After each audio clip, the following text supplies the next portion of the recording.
Got another treat. Stick around. We're going to bring Tony Katz up from PJTV, good friend of mine. Not an Iowan, looks it, right? He's from California. Anyway, very entertaining. He's going to take a few questions, or give the senator a couple questions. So stick around. We'll try to see if you can hear it. We can do this. All right. Forgive him. He's just jealous of the hair. Thank you all so much for being here. How about another hand for Senator Rick Santorum? Hope you don't mind if we do this live. Ask him a couple of questions, and feel free to respond, to reply, the yays or the nays as you see fit. Here at PJTV at the Iowa, oh, that's very well done. Like you've done this before, sir. At the Iowa straw poll here with Senator Rick Santorum. Sir, you just spoke to this crowd at the Iowa Republican booth, and you talked about compromise. When do you draw the line on what you will and won't compromise on? You have to go back to core principles, and you have to look at, are you moving the needle substantially in the right direction? And I look at it in this way. For example, during this budget debate, and I got criticized from this from some in our party. I said the focus should have been from the very beginning, should have been on accomplishing the goal. What were the two things we wanted to accomplish? We as conservatives wanted to accomplish in this debt ceiling increase. We wanted to do two things. Can anybody tell me what the two things are? Decrease spending. Decrease spending. Well, how about what the real goal is? It's an increment. What's the real goal? Is to limit the size of government, right? And what else? Balance the budget. What one thing accomplishes both of those objectives? The balanced budget amendment to the Constitution. The balanced budget amendment to the Constitution, signed by 47 Republican senators, signed by Susan Collins and Olympia Snowe, balances the budget and limits spending to 18% of the overall economy. Federal spending is, where do we come up with that number? That number is the historic average since World War II. Okay? Where are we now? 25%. So where are we now with revenues? 15%. So both are below or above the national average.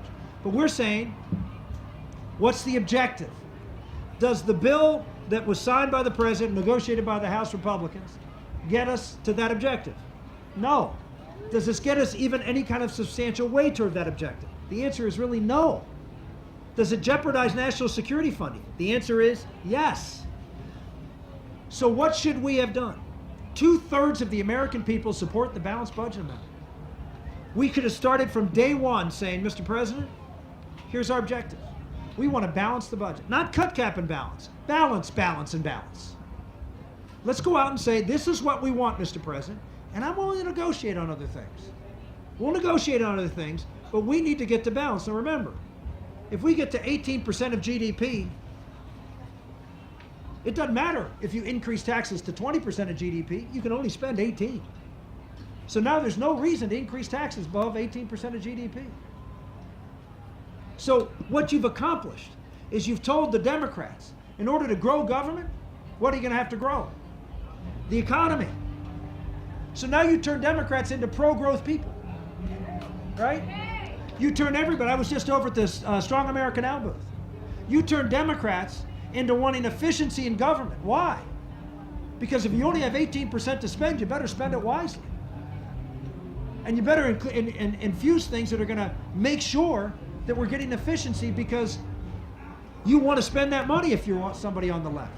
It changes everything. Every race from now on will be, how are you going to get to that balanced budget and 18% of GDP? You change the entire political spectrum. Instead, we fought about $2 billion or $20 billion.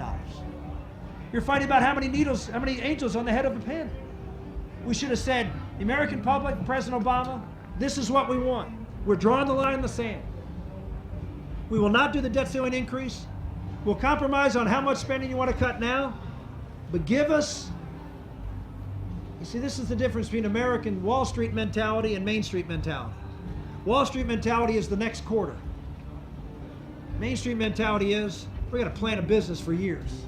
Let's plan a business for years. Let's think long term in America. Let's get the balanced budget amendment passed. Now, I know, sir, you have to go.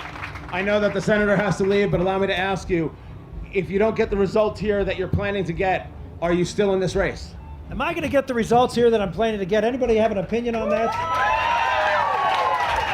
I think we're going to be just fine, and I think you're going to see a lot more of me. Thank you all. God bless. Santorum.